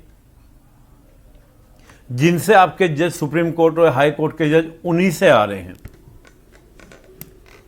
और मैंने क्या कहा कि जितने भी सार्वजनिक पद हैं वो सभी के लिए होने चाहिए। तो जब हम देखते हैं कि कुछ ही परिवारों से कुछ पद निकल कर आ रहे हैं तो कहीं ना कहीं देखने को ये मिलता है कि जो पद हैं वो भी क्या हुए, परिवार ने उनको क्या बांध के रखा हुआ है। तो ये चीज़ आपको दिखती है भी गणतांत्रिक व्यवस्था के विरुद्ध दिखाई देती है, गणतंत्र के विरुद्ध दिखाई देती है। तो ये तो मैंने राजनीतिक स्तर पर बात करी कि चाहे हम लोग नेताओं की बात करें, चाहे हम लोग न्यायपालिका की बात करें। इसके बाद अगर हम बात करते हैं कि समाज के स्तर पर हम देखते हैं, समाज के आधार पर देखते हैं तो भारतीय समाज जो सबसे महत्वपूर्ण आधार बटा हुआ है वो जाति व्यवस्था, कास्टिज्म। ठीक है, मैं मानता हूं कि मेट्रो सिटीज़ में कास्टिज्म जैसी बातें कुछ रही नहीं हैं, जातिगत बातें कुछ रही नहीं है, लेकिन आज भी गांव देहात में तो आज भी आपको जाति व्यवस्था देखने को मिलती है, कास्टिज्म देखने को मिलता है, कास्ट सिस्टम देखने को मिलता है। और वो कास्ट सिस्टम कहीं ना कहीं क्या करता है, इश्यू बनाता है, दिक्कत बनाता है, क्योंकि वो जन्म के आधार पर तय होता है, ऑन द बर्थ तय होता है। कार्यों का बंटवारा भी आपको कई बार देखने को मिल जाएगा। जैसे हम लोग देखते हैं घर में खाना बनाने वाले लोग, खाना बनाने वाली महिला, पुरुष, मोस्टली किस जाति के लोगों को प्राथमिकता दी जाती है। तो जो ये सब चीज़ देखने को मिल रही है, चाहे समाज के स्तर पर हो या राजनीतिक स्तर पर हो, दोनों जगह कहीं ना कहीं एक महत्वपूर्ण या हम कहें एक आदर्श गणतंत्र के लिए ये सही व्यवस्थाएं नहीं है, सही चीज़ें नहीं है। तो एक आदर्श गणतंत्र व्यवस्था औपचारिक रूप से, यानी कि हम देखें कानूनी स्तर पर हम देखें, संवैधानिक स्तर पर हम देखें तो स्थापित है भारत एक गणतंत्र। लेकिन एक व्यवहारिक स्तर पर हम देखें, तात्विक साइंस में अगर हम देखें तो अभी भी कहीं ना कहीं गणतंत्र में, एक आदर्श गणतंत्र बनने में हमें कुछ कमियां हैं, हमें कुछ इश्यूज हैं जिनको दूर करना क्या है, आवश्यक है, जरूरी है। तो दोस्तों ये तो मैंने भारत के संदर्भ में बात की, यानी कि इंडिया के सिस्टम के बारे में बात करी। अब थोड़ा सा हम लोग जानेंगे कि जो ये गणतंत्र है, क्योंकि पहली व्यवस्था तो आपकी क्या रही है, राजतंत्र, और राजतंत्र से हम लोग गणतंत्र की बात करें। हालांकि मैंने कहा कि आज भी बहुत सारे देश हैं, बहुत सारे मुल्क हैं जो गणतंत्र को लेकर चल रहे हैं, गणतंत्र को, व्यवस्था को बनाए हुए हैं, गणतंत्र व्यवस्था को लेकर चल रहे हैं। मैंने कहा कि 156 कंट्रीज़ हैं जिनमें गणतंत्र किसी न किसी रूप में स्थापित है, लेकिन 200 लगभग 200 देश हैं। तो आपको बाकी देशों में क्या दिख रहा है कि आज भी राजतंत्र हैं। क्लियर? तो एक थोड़ा सफ़र है राजतंत्र से गणतंत्र बनने का, और जहाँ पर आज राजतंत्र है, जहाँ पर आज गणतंत्र है, उसको भी मैं बताऊंगा कहाँ कहाँ पर गणतंत्र, कहाँ कहाँ पर राजतंत्र है। लेकिन थोड़ा सा एक सफ़र है राजतंत्र से गणतंत्र बनने का, उस सफ़र को हम लोग जानते हैं, उस सफ़र को हम लोग पढ़ते हैं कि भाई राजतंत्र से गणतंत्र कैसे बने, क्या क्या इनमें उतार चढ़ाव आपको देखने को मिले। ये स्लाइड दोस्तों मेरे सामने, आप सबके सामने स्लाइड्स है, इसको बड़ा देखिएगा, समझिएगा। अगर हम देखें गणतंत्र जो क्लासिक शास्त्रीय स्तर पर हम लोग देखें तो प्राचीन भारत, इसमें हम लोग बोल सकते हैं प्राचीन भारत के बाद थोड़ा बहुत मध्यकाल में हम इसमें जोड़ सकते हैं, लेकिन मुख्यतः शास्त्रीय यानी कि आपका क्लासिक जो रिपब्लिक थे उसमें क्या। यूरोप में अगर हम बात करें तो एथेंस, रोमन, ये एक आपके क्या रहे, गणतंत्र रहे, गणराज्य रहे।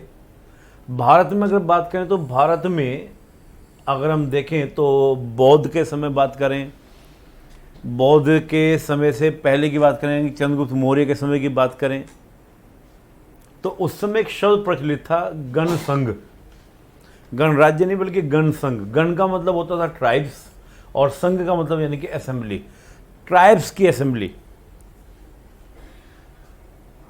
यानी कि उस समय हम देखें तो जो जनजाति समाज था उसके अंदर गणसंघ व्यवस्था क्या थी, प्रचलित थी। गणसंघ व्यवस्था को उस समय क्या था, स्वीकार किया गया था। गणसंघ एक तरह से आपका गणतंत्र ही है, लेकिन उस मायने में नहीं जिस मायने में देखा जाता है। यहां जो यूरोप में हम गणतंत्र की बात करते हैं तो ये बड़ा सीमित सा कुलीन तंत्र, या ये कहें कि बहुत ही जो सीमित लोगों के हाथ में गणतंत्र हुआ करता था। भारत में जो गणसंघ कहा जा रहा है, भारत में जो गणसंघ है, ये काफ़ी ज़्यादा ओपन था। इसमें क्या था कि जो सभाएं होती थी इसमें कॉमन पब्लिक भी पार्टिसिपेट करती थी, यहाँ तक कि किसी बारे में निर्णय लेते समय उससे पूछा भी जाता था। लेकिन एक बड़ी बात यहाँ पर ये थी कि जो हेड होता था गणसंघ के अंदर, सम्राट जो होता था, वो क्षत्रिय वर्ग से ही होता था। हाँ, ये जरूर है कि पब्लिक पार्टिसिपेट करती थी, तो देखा जाए तो पूर्ण रूप से, जैसे आज सम्राट क्षत्रिय वर्ग से होना तय नहीं है, लेकिन उस समय जो क्षत्रिय वर्ग से ही होना सम्राट तय था, ये होना चाहिए था। लेकिन आज ऐसा नहीं है। जैसे मैंने पहले कहा कि उस समय के गणतंत्र में आज के गणतंत्र में अंतर है। यहां एक चीज और देखने को मिली कि समय समय पर राजतंत्रों ने क्या किया, इन गणतंत्रों को समाप्त भी किया। जैसे चौथी जो सेंचुरी में देखे जाकर तो काफ़ी सारे जो 16 महाजनपद जो थे, जो 16 महाजनपद थे, उनमें आपको गणतांत्रिक व्यवस्था देखने को मिली, लेकिन राजतंत्रों ने उनको क्या किया, समाप्त भी कर दिया, अपने में समाहित कर लिया।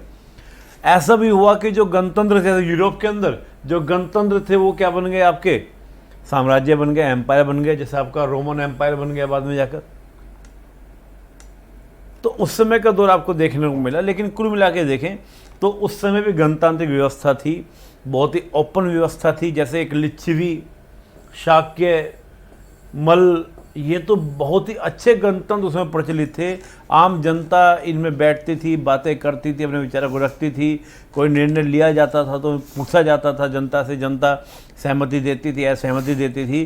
तो उस समय आपको क्या था, गणतंत्र व्यवस्था क्या हुई देखने को मिली, चाहे हम लोग यूरोप की बात करें, चाहे हम भारत के बारे में बात करें। उसके बाद हम चलें तो मध्यकाल, थोड़ा हम चले मध्यकाल की ओर। मध्यकाल जब खत्म होने वाला है तो एक नया रूप देखने को मिला आपको रिपब्लिक का, वो था मर्केंटाइल गणतंत्र। ये व्यवस्था आपको देखने को मिली इटली में, स्विट्जरलैंड में। यहाँ पर आपको ये व्यवस्था देखने को मिली इटली में, स्विट्जरलैंड में। यहाँ पर क्या था कि जो व्यापारिक वर्ग था वो मजबूत हुआ, पैसे के व्यापार शुरू हो गया था, व्यापार वगैरह करते थे तो काफ़ी मजबूत हो गया था। तो उन्होंने राजा की सत्ता को चुनौती दी और गणतांत्रिक व्यवस्था का क्या दिया, समर्थन किया। तो यहाँ पर मोस्टली बात करें तो जो मर्चेंट क्लास थी, यानी कि जो व्यापारिक वर्ग थे, उन्होंने इस व्यवस्था का क्या दिया, समर्थन किया।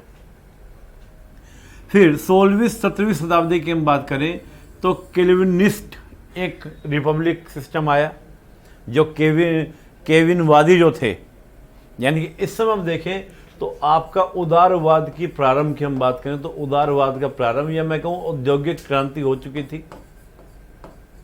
तो जो औद्योगिक क्रांति थी, औद्योगिक क्रांति ने क्या किया, मानव के विवेक में विश्वास किया कि हम, मानव के अंदर विवेक होता है, क्योंकि पहले तो माना जाता था कि मानव विवेकशील नहीं, आप मानव विवेक में यूज हुआ। तो जो केविनवादी थे उन्होंने गॉड और बाइबल के आधार पर राजशाही का विरोध किया। इन्होंने कहा कि अगर राजशाही क्या है, निरंकुश है, अत्याचारी है, तो उसका विरोध भगवान के नाम पर, इसके अलावा बाइबल जो हमारी पवित्र पुस्तक है वो ये अधिकार देती है कि आप जो राजशाही है उसके खिलाफ विरोध करें। ऐसी कुछ बातें आपको देखने को मिलेगी। तो कौटिल्य, भारत में कौटिल्य अर्थशास्त्र, जब उन्होंने नंद वंश का समाप्ति किया और चंद्रगुप्त मौर्य को शासक बनाया, कि अगर राजा जो है जनता के हित में कार्य नहीं करता है तो जनता को ये पूरा अधिकार है कि उसके खिलाफ क्या करे, विरोध करे। तो ये केविनवादी का दौर रहा 16वीं-17वीं शताब्दी का। इंग्लैंड, नीदरलैंड जैसे देश इस विचार से काफ़ी प्रभावित हुए और वहाँ पर इस विचार को क्या अपनाया गया। फिर आप देखें तो इसके बाद लिबरल बहुत ज़्यादा ताकतवर हुए। आपका 18वीं शताब्दी की बात करें, फ्रांस, यूएसए का जो आप क्रांति देखेंगे, वहाँ पे जो गणतंत्र व्यवस्था की स्थापना देखेंगे तो उसमें उदारवादी विचारधारा का क्या प्रभाव देखने को मिलेगा। आधुनिक काल में हम जब बात करें कि मध्यकाल से आधुनिक काल के हम बढ़ रहे थे तो उसमें राजशाही बहुत मजबूत हो गई थी। इसमें नेपोलियन जैसे जो लोग थे, इन्होंने लोकप्रिय राजशाही की स्थापना की कि नहीं भैया, गणतांत्रिक व्यवस्था बेकार है, सही नहीं है, लोकप्रिय राजशाही होनी चाहिए। क्योंकि गणतांत्रिक व्यवस्था में क्या दिक्कत है कि मनमानापन है, अराजकता देखने को मिलती है, बहुत सारे इश्यूज़ हैं, जनता चीज़ों का अनुशासन खत्म हो जाता है। तो इस तरह की चीज़ों को जब लोकप्रिय राजशाही के अलावा उस समय एक संवैधानिक राजतंत्र की बात भी की गई कि जिससे समाज में अराजकता ना हो, सत्ता का दुरुपयोग ना हो, उस चीज़ को रोकने के लिए संवैधानिक राजतंत्र की प्रशंसा उस दौर में की गई थी। क्लियर। लेकिन उसके बाद रूसो जैसे, मॉन्टेस्क्यू जैसे इन्होंने गणराज्य की तारीफ की और उदाहरण दिया ग्रीस के शहरों का। कहा देखो ग्रीस के शहर कितने उन्नत हैं, वहाँ पर एक गणतंत्र हैं, गणराज्य हैं, तो उसका उदाहरण देकर उन्होंने बात की। उसके बाद आप देखें तो प्रथम विश्व युद्ध हुआ। प्रथम विश्व युद्ध की बात क्या हुआ कि बहुत सारे साम्राज्य समाप्त हुए। तो जो साम्राज्य समाप्त हुए वहाँ पर गणतांत्रिक व्यवस्था को अपनाया गया, चाहे तुर्क साम्राज्य हो, रोमन साम्राज्य हो, जर्मन साम्राज्य हो, समाप्त हुए। और द्वितीय विश्व युद्ध के बाद तो जहाँ पर उपनिवेश था तो उपनिवेशवादी व्यवस्था समाप्त हुई, तो वहाँ भी मोस्टली देशों ने क्या किया, गणतांत्रिक व्यवस्था को क्या किया, अपनाया, एडॉप्ट किया। भारत भी उससे छूता नहीं था। भारत ने क्या किया, गणतांत्रिक व्यवस्था को एडॉप्ट किया। भारत ने राजतंत्र इसलिए एडॉप्ट किया क्योंकि सिंपल सी बात थी, एक तो जो गणतंत्र जैसे हम यहाँ पे देख रहे हैं, एक आधुनिक विचार की तरह गणतांत्रिक व्यवस्था आई। तो हमारे संविधान निर्माता भी चाहते थे कि हम आधुनिक विचारों को क्या करें, स्वीकार करें। तो गणतंत्र क्या था, एक आधुनिक विचार था, पहली बात। दूसरी बात, अगर राजतंत्र रहता तो प्रॉब्लम ये थी कि सभी जो 552 रियासतें वो तो थी, लेकिन जिन पर ब्रिटेन का कब्जा था, सीधे ब्रिटेन का कंट्रोल था, वो तो हमको आज़ादी दे रहे थे। तो वही बहुत सारे क्या बन जाते, रजवाड़े बन जाते। और अफ्रीका कॉन्टिनेंट में आप देखें तो आपको 54 देश दिखाई देंगे। अगर वैसा हो जाता तो आप सोचिए कि हमारे यहाँ पर हजारों राजा होते, हजारों रियासतें होती, हजारों रजवाड़े होते। और आपको अगर दिल्ली से जाना होता चंडीगढ़, तो आपको 2-3 राज्यों से निकल के जाना पड़ता। आपको पानीपत पहुंचने के लिए भी अलग से वीजे की जरूरत होती। विदेशी यात्रा आपकी 1 घंटे में प्रारंभ हो जाती, पूरी होकर वापस हो जाते कि कहाँ गए, मैं विदेश घूम कर आ गया। पानीपत गए, पानीपत से वापस आ गए, मैं विदेश घूम कर आया हूँ। क्लियर। तो आप सोचिए कितने हमारे, आप कल्पना तो कीजिए एक बार, सोचिए कितना स्थिति होती, केंद्र होते। और हमारा इतिहास गवाह रहा है कि जब जब हमारे यहाँ पर केंद्र कमज़ोर हुआ या इस प्रकार के रजवाड़े आपस में संघर्ष में उलझे, क्योंकि इतने रजवाड़े बनेंगे, आप देखेंगे हमारा जो मध्यकाल या प्राचीन काल जो था, वहाँ पर रजवाड़ों के संघर्ष का काल रहा। किसी बात पे झगड़ा कर रहे हैं, कोई भी झगड़ा हो रहा है, आपस में लड़े थे। उसी लड़ाई का परिणाम तो है कि यहाँ पे बड़े बड़े ब्रिटिश आए या और आक्रमणकारी आए, उन्होंने आपको यहाँ पे स्थापित कर लिया। उसका कारण यही था। लेकिन देखिए, जब भी आपका केंद्र मजबूत रहा, जहां पर आपके इस प्रकार के रजवाड़ों को अपनी मनमानी नहीं चली, तब आप पर आक्रमणकारी नहीं हुए। चाहे मौर्य काल देखिए, आक्रमण नहीं हुए, लेकिन जैसे आपका केंद्र कमजोर हुआ, आप पर आक्रमण हुए।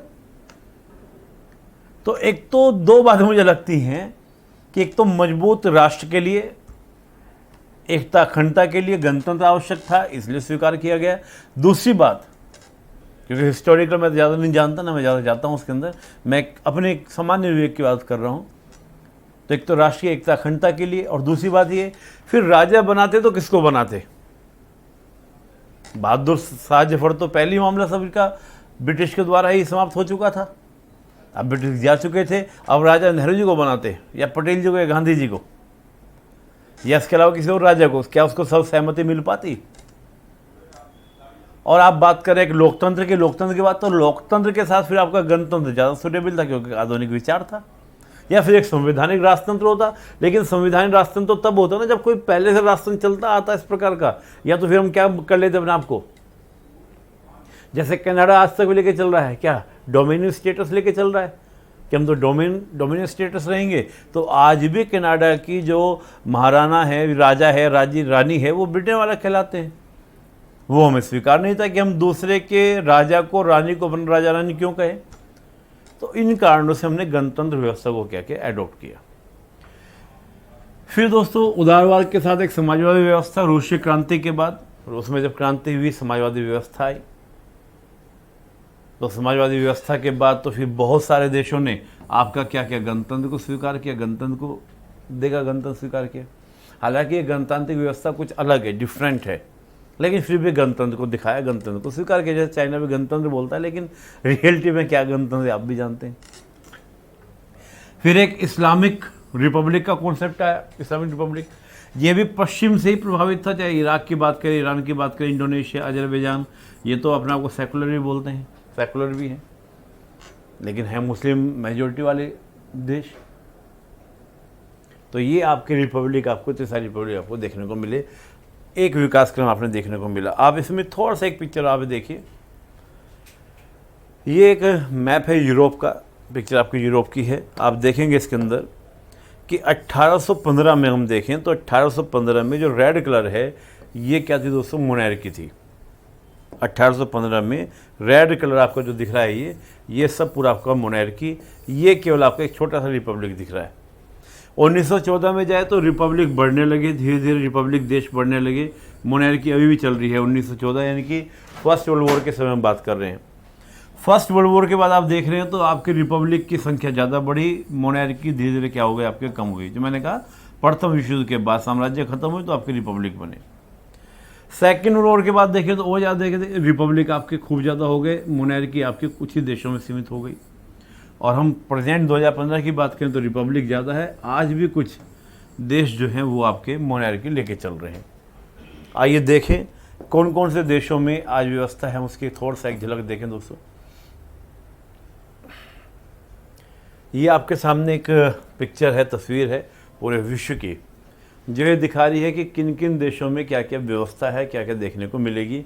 मैं इसको एक बड़ी पिक्चर में दिखाता हूँ, बड़े। तो यहाँ पे दोस्तों हम लोग देखते हैं कि थोड़ा डिटेल में कि रिपब्लिकन फॉर्म ऑफ गवर्नमेंट कैसी कैसी होती हैं। तो देखते हैं, पहले रिपब्लिकन फॉर्म को देखेंगे, फिर मोनार्की फॉर्म को देखेंगे, पहले रिपब्लिकन फॉर्म को देखते हैं। दोस्तों इस चीज़ को थोड़ा सा अच्छे से समझने के लिए मैं थोड़ा सा यहाँ पर आप 2-3 चीज़ों को पहले आप समझ लीजिए, उसमें ज़्यादा अच्छा रहेगा। हम एक चीज़ देख लेते हैं, एक तो होता है हेड ऑफ स्टेट, एक होता है हेड ऑफ गवर्नमेंट, और एक होता है आपका लेजिस्लेचर, विधायिका। क्लियर? इन 3 स्टेप आप देखेंगे। मैं भारत का एग्जाम्पल दे देता हूं जिससे आपको जल्दी से अच्छे समझ में आ जाए। हेड ऑफ स्टेट यानी कि प्रेसिडेंट, हेड ऑफ गवर्नमेंट यानी कि आपका पीएम, और लेजिस्लेचर यानी कि आपका पार्लियामेंट। इन 3 से आप समझिएगा। पहले मैं थोड़ा सा आपको भारत का सिस्टम बता दूं ताकि आपको और सिस्टम समझने में दिक्कत ना हो। हमारे यहाँ प्रेसिडेंट का होता है दोस्तों क्या, निर्वाचन। निर्वाचन किससे? अप्रत्यक्ष होता है। क्लियर? अप्रत्यक्ष होता है। निर्वाचन करते कौन है? लोकसभा, राज्यसभा और आपका विधानसभा के निर्वाचित मेंबर, ये आपके हेड ऑफ स्टेट प्रेसिडेंट को चुनते हैं। पीएम का चुनाव नहीं होता, पीएम की होती है नियुक्ति, प्रेसिडेंट करते हैं। लेकिन कंडीशन है जिसको लेजिस्लेचर में बहुमत मिला हो तो बहुमत प्राप्त दल का जो नेता होता है वही पीएम बनता है, उसकी नियुक्तिकर्ता कौन है? प्रेसिडेंट करता है, लेकिन कंडीशन ये वाली वहाँ पे लागू होती है। जो ये पीएम होता है ये पार्लियामेंट या हम कहें लोकसभा, जो आपकी पार्लियामेंट का निम्न सदन है, लोअर हाउस है, उसके प्रति क्या है? ये उत्तरदायी होता है, लोकसभा के प्रति उत्तरदायी है, लोकसभा के प्रति उत्तरदायी। क्लियर? तो ये व्यवस्था आपको देखने को मिल रही है कहाँ पर? आपको भारत के अंदर। अब इस कॉन्सेप्ट को ध्यान में रखिएगा, head of state, head of government. Head of government यानी कि पीएम वो अलग होता है, प्रेसिडेंट अलग होता है और आपका लेजिस्लेचर अलग होता है। इस सिस्टम को ध्यान में रख के अब हम इसको समझने का प्रयास करते हैं। किसका? पहले रिपब्लिकन फॉर्म की हम बात करते हैं। प्रेसिडेंशियल सिस्टम की अगर हम बात करते हैं तो प्रेसिडेंशियल सिस्टम में क्या होता है कि जो आपका एग्जीक्यूटिव, यानी कि हम लोग बात करें हेड ऑफ स्टेट और आपका हेड ऑफ गवर्नमेंट, क्योंकि head of state, head of government हैं आपके एग्जीक्यूटिव के पार्ट, और जो हेड ऑफ स्टेट होता है, अगर इंडिया के बारे में मैं बात करता हूँ हल्का सा, तो head of state is also the part of the legislature, क्योंकि हम जानते हैं जैसे एग्जीक्यूटिव बॉडी और लेजिस्लेचर बॉडी, तो वो एग्जीक्यूटिव बॉडी का भी हेड है हमारे यहाँ पर प्रेसिडेंट, और आपका लेजिस्लेचर बॉडी का भी क्या है? प्रेसिडेंट अंग है, क्योंकि लेजिस्लेचर के 3 अंग हैं ना दोस्तों, प्रेसिडेंट, लोकसभा और राज्यसभा, हाँ या ना? तो मैं यहाँ पे बात करता हूँ किसके बारे में? ऐसा सिस्टम आपको दोस्तों देखने को मिलेगा, जो बता रहा हूँ मैं, ये आपको अमेरिका में देखने को मिलेगा। यहाँ पर क्या एग्जीक्यूटिव जो है, यानी कि हेड ऑफ स्टेट और हेड ऑफ गवर्नमेंट एक ही है, जो है क्या? प्रेसिडेंट। इसको हम बोलते हैं प्रेसिडेंशियल रिपब्लिक, प्रेसिडेंट। और प्रेसिडेंट क्या हो रहा है दोस्तों? निर्वाचित, उसका क्या हो रहा है? निर्वाचन हो रहा है। पहली बात, यहां पर सेपरेट होता है वो किससे? लेजिस्लेचर से। लेजिस्लेचर उसका कोई लेना देना नहीं होता है, लेजिस्लेचर अलग है, एग्जीक्यूटिव बॉडी अलग है, और प्रेसिडेंट क्या है? अपने एग्जीक्यूटिव बॉडी को चुनता है, यानी फुल अथॉरिटी यहां प्रेसिडेंट के पास में एग्जीक्यूटिव के मामले में। दूसरा आपका सेमी प्रेसिडेंशियल सिस्टम, ये आपको देखने को मिलेगा दोस्तों कहां पर? आपको रशिया के अंदर। यहां पे क्या होता है? हेड ऑफ स्टेट अलग है, हेड ऑफ गवर्नमेंट अलग है। ये जो हेड ऑफ गवर्नमेंट है ये अपॉइंटेड होता है किसके द्वारा? हेड ऑफ स्टेट के, लेकिन वो is appointed by the president. लेकिन जो ये हेड ऑफ गवर्नमेंट है ये उत्तरदायी है किसके प्रति? लेजिस्लेचर के प्रति उत्तरदायी है। यानी कि हेड ऑफ स्टेट अलग है, हेड ऑफ गवर्नमेंट अलग है। हेड ऑफ गवर्नमेंट जो आपका अपॉइंटेड हो रहा है वो किसके द्वारा है? हेड ऑफ स्टेट के हो रहा है। और हेड ऑफ गवर्नमेंट जो है यानी कि प्रधानमंत्री, मान लीजिए आप दिमाग में प्रधानमंत्री रखिए, वो किसके प्रति उत्तरदायी है? वो लेजिस्लेचर के प्रति उत्तरदायी है। ये सिस्टम आपको देखने को मिलेगा कहाँ पर? आपको रशिया के अंदर। अगला आपका पार्लियामेंट्री रिपब्लिक। दोस्तों ये अभी आपको बता चुका हूँ, इसका बेस्ट एग्जाम्पल है कौन? आपका India. Clear? India head of state और हेड ऑफ गवर्नमेंट, और यहाँ पे आपका पार्लियामेंट या लेजिस्लेचर। हेड ऑफ स्टेट नियुक्ति करेगा हेड ऑफ गवर्नमेंट की, लेकिन कंडीशन है उसका पार्लियामेंट में क्या होना चाहिए? मेजोरिटी होनी चाहिए। पार्लियामेंट दूसरी, मतलब मैं कह रहा हूँ लेजिस्लेटिव मेजोरिटी यानी कि लोकसभा मेजोरिटी। पार्लियामेंट तो राज्यसभा हो जाएंगे, आप लेजिस्लेचर यानी कि आप लोकसभा मानिए, समझने के लिए आपको बता रहा हूँ। फिर अदर रिपब्लिक की हम बात करें, जो अदर रिपब्लिक है जैसा आपको सिस्टम देखने को मिलेगा साउथ अफ्रीका में। ये कहते हैं जी हमारा सिस्टम बहुत कॉन्फिडेंशियल है, हम नहीं बताएंगे कैसे होता है, हम कर लेते हैं।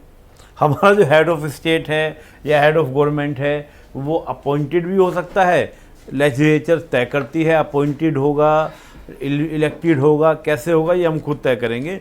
ये हमारा काफ़ी कॉन्फिडेंशियल मामला है, हम खुद बताएंगे कैसा होगा। ये साउथ अफ्रीका का सिस्टम है, ये आपको साउथ अफ्रीका में देखने को मिलेगा। आगे हम देखें दोस्तों आपका monarchic system, monarchical form of government. ये कहाँ पर आपका? कॉन्स्टिट्यूशनल मोनार्की, जो मैं आपको बोल रहा था, कॉन्स्टिट्यूशनल मोनार्की जो उदारवादी हैं, यानी कि जो आपके आधुनिक काल के प्रारंभ में जब बहुत अधिक राजशाही मजबूत थी तो उसके विरोध होने लगा था, तो उस समय कॉन्स्टिट्यूशनल मोनार्की के बहुत ज़्यादा लोग समर्थक थे। तो उनका कहना क्या था? वो इसको समर्थन देते थे। इसमें क्या होता है, कॉन्स्टिट्यूशनल मोनार्की में जो हेड ऑफ स्टेट है यानी कि राजा, एकदम डिफरेंट है किससे, हेड ऑफ गवर्नमेंट से, लेजिस्लेचर से। ये अपनी तरीके से काम कर रहे हैं। ये केवल और केवल शो पीस के तरह मैं बोल सकता हूँ, यानी कि परंपरा है, प्रथा है, एक तरह से बस नाम मात्र का भी नहीं, बल्कि एक तरह से मान लीजिए प्रथा परंपराओं की तरफ से लेके चल रहे हैं कि बस प्रथा है हमारे राजा होना है। तो वो एक पूरा का पूरा क्या हो रहा है, राजा जो है यानी कि जो किंग है, जो राजा है, वो कहाँ से आ रहा है, हेड ऑफ स्टेट, वो अपना पूरा हेरिडिटी बेस पे आ रहा है, एक पूरा आनुवंशिक परंपरा पे आ रहा है। हेड ऑफ गवर्नमेंट, लेजिस्लेचर, ये वो इलेक्शन के थ्रू फिर बनते हैं, वही प्रक्रिया पूरी जो भारत में आपको देखने को मिलती है। बस अंतर इतना है कि हमारे यहाँ पर राष्ट्रपति का निर्वाचन हो रहा है, यहाँ पर राष्ट्रपति जो है वो क्या हो रहा है, आनुवंशिक रूप से हो रहा है। कोई पावर नहीं किंग के पास में, सारी पावर यहाँ पर है। क्लियर? एग्जाम्पल देख लीजिए, यूके है हमारे नियर बाई, हमारा पड़ोसी भूटान, थाईलैंड, एशिया में जापान, मलेशिया, ग्रीस, कुछ स्कैंडिनेवियन कंट्रीज़ हैं, आपका नॉर्वे है, स्वीडन है, डेनमार्क हैं, कुछ डोमिनियन स्टेट आज भी हैं जो डोमिनियन स्टेटस लेके चल रहे हैं, कनाडा है, ऑस्ट्रेलिया, न्यूजीलैंड, इनके आज भी जो राजा है पेपर में, डॉक्यूमेंट्री में, वो यूके के, ब्रिटेन की ही रानी राजा जो है, इनके राजा रानी है। हालांकि पूरी पावर है, कोई मतलब नहीं उनका किसी मामले में हस्तक्षेप करने का, लेकिन पूरी पावर है। जो मैंने प्रभुसत्ता के ऊपर टॉपिक बनाया है, वीडियो बनाई है, लेक्चर है, उस लेक्चर में आप पूरा देख सकते हैं कि डोमिनेंट स्टेटस किसको बोलते हैं, मैं पूरा चर्चा उसमें की हुई है। फिर एक सेमी कॉन्स्टिट्यूशनल मोनार्की, ये तो मैंने कहा कॉन्स्टिट्यूशनल मोनार्की हुई। एक सेमी कॉन्स्टिट्यूशनल मोनार्की, ये जो आपका मध्य पूर्व, मिडिल ईस्ट के कंट्री हैं, उन कंट्री में आपको देखने को मिलेगा, जैसे ओमान है, कतर है, वहाँ देखने को मिलेगा। यहाँ पे दोस्तों क्या है, हेड ऑफ स्टेट और हेड ऑफ गवर्नमेंट, साथ में लेजिस्लेचर भी मान लीजिए। यहाँ पर दोस्तों क्या, पावर डिवाइडेड है, पावर बटी हुई है पूरी कि कुछ पावर इनके पास में, कुछ पावर इनके पास में। इसको सेमी कॉन्स्टिट्यूशनल मोनार्की बोल देते हैं, यानी कि अर्ध मोनार्की, अर्ध राजतंत्र इसको बोल सकते हैं, जहाँ पे हेड ऑफ स्टेट और हेड ऑफ गवर्नमेंट के बीच में शक्तियाँ क्या हैं, बटी हुई हैं। और दोस्तों एक है आपका एब्सोल्यूट मोनार्की, पूर्ण रूप से राजतंत्र। ये भी आपको मध्य पूर्व में देखने को मिल रहा है, जहाँ पे कोई मतलब नहीं है, head of state, head of government एक ही है, पूरी पावर उनके पास में, जो चाहें करें। ये मैं कह सकता हूँ पुराने समय में यही राजतंत्र था।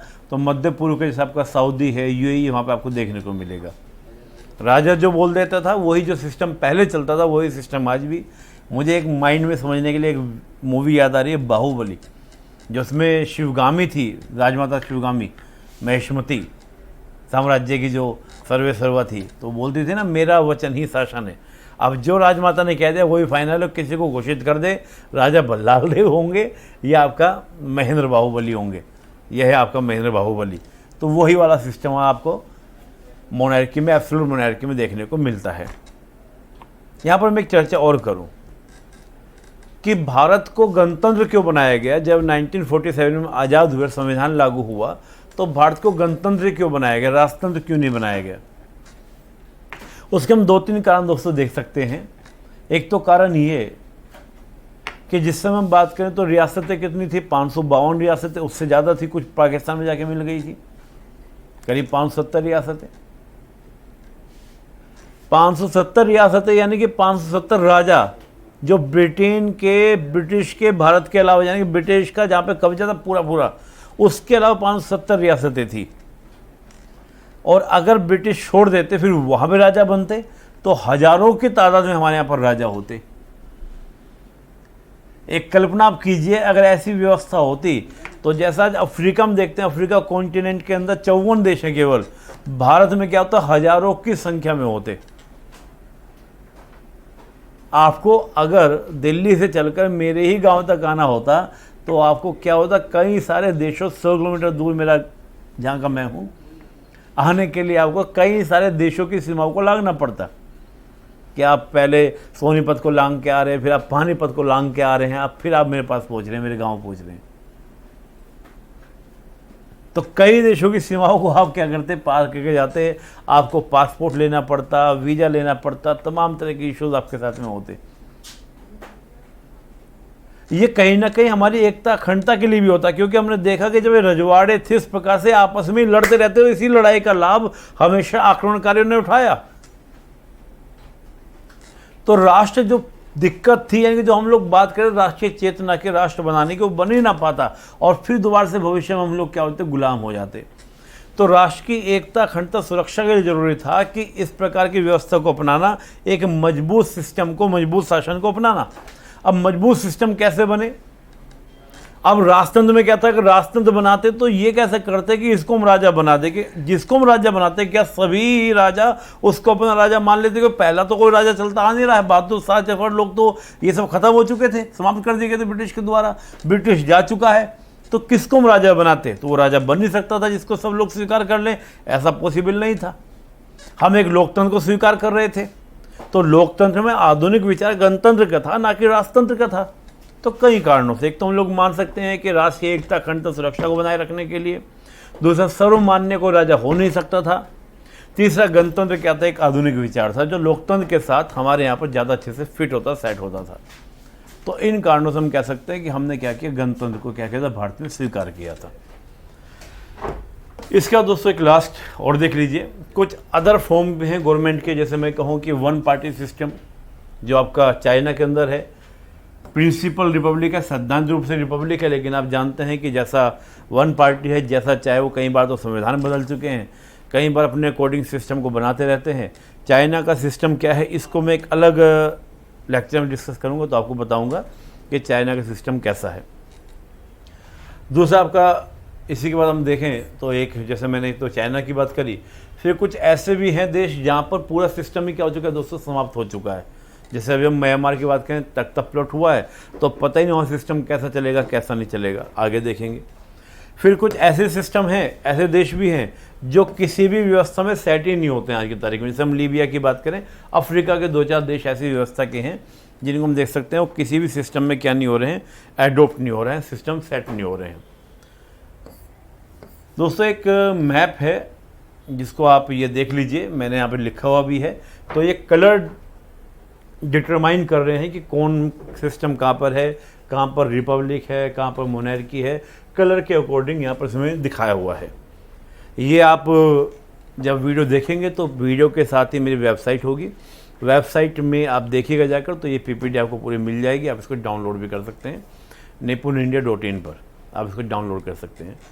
यहाँ पर दोस्तों एक आप देख रहे होंगे, मैंने ये दिखाया क्योंकि जो ओरिजिनल मैप था उस मैप में कश्मीर को काट के दिखाया हुआ था, क्योंकि इंटरनेशनल लोग तो हमारे कश्मीर को अलग से शो करते हैं, तो मेरे से तो वो चीज़ बर्दाश्त नहीं हुई थी, तो मैं कटा हुआ मैप नहीं दिखा सकता था, और अच्छी ड्राइंग है नहीं, तो मैंने संकेत के रूप में दिखा दिया कि ये हमारा कश्मीर है, जो कटा हुआ नहीं है पूरा। थोड़ा ज़्यादा हमने पाकिस्तान को जो ज़्यादा दिख गया, और चीन का भी काफ़ी ज़्यादा आ गया, लेकिन आप समझ जाइएगा कि मैं किस बारे में बता रहा हूँ, किस बारे में दिखाया गया है। तो दोस्तों ये गणतंत्र के ऊपर हमारा लेक्चर था, आपने सुना। तो आपको अगर लेक्चर अच्छे लग रहे हैं तो आप मेरी ऑनलाइन क्लासेस भी ले सकते हैं, भारतीय राज्य व्यवस्था, अंतर्राष्ट्रीय संबंध, राजनीतिक विज्ञान, आंतरिक सुरक्षा। आप हमारा ऐप डाउनलोड कीजिए और INDI 2021 से आप हमारे पूरे ऑनलाइन क्लास कर सकते हैं। और आपको ये वीडियो अच्छे लग रहे हैं तो प्लीज़ कमेंट जरूर करें, बताएं कैसे लग रहे हैं, कैसे लग रहे हैं। फिर अन्य मुद्दे पर चर्चा करूंगा अन्य वीडियो में। तब तक के लिए धन्यवाद। जय हिंद।